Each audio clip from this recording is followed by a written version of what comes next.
ये परीक्षा के साथ में भगवान उत्तीर्ण भी करते हैं।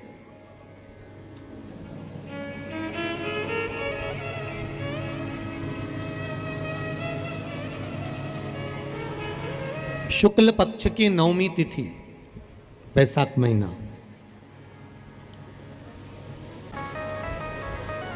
पीला चंदन घिसकर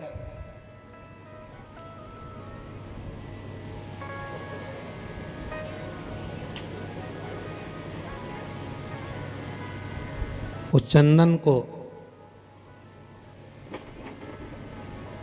एक सुंदर पीपल का कोमल पत्ता, कोमल पत्ता मतलब एकदम, एक तो पीपल का होता है कड़ला पत्ता, एकदम कड़क हो जाता है, और एकदम होता है कोमल पत्ता।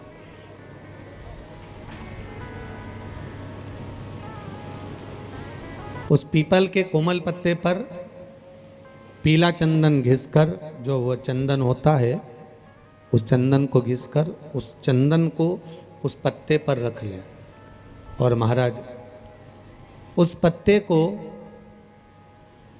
मध्याह्न के समय पर, जैसे जब सुबह के समय पर सारी पूजन हो जाए, अर्चना हो जाए, भगवान शिव के मंदिरों में जल समर्पित हो जाए, उसके बाद में जब बाबा एकदम आनंद में विराजे हों, तब जहाँ शिवलिंग, जैसे ये शिवलिंग है और ये कटी भाग जहाँ शिवलिंग रखा हुआ है, इस कटी भाग पर जहाँ शिवलिंग रखा है उसके पास में ही 3 उंगलियों से चंदन का लेपन उस कटी भाग पर करना है। जो उंगलियां लगी रहेगी उसी को अशोक सुंदरी वाली जगह पर स्पर्श करना है, और अशोक सुंदरी वाली जगह पर स्पर्श कर कर कुछ देर तक चंदन लगे रहने देना है। उसके बाद में उस चंदन को वापस निकाल कर लेकर आना है। कटी भाग पर जो लगाया गया है उसको भी निकाल कर वापस लेकर आना है। फिर बाबा का स्नान नहीं कराना है, केवल चंदन लेकर आना है, उसी पीपल के पत्ते पर रखकर। एक डिब्बी में उस चंदन को आप रख लीजिए।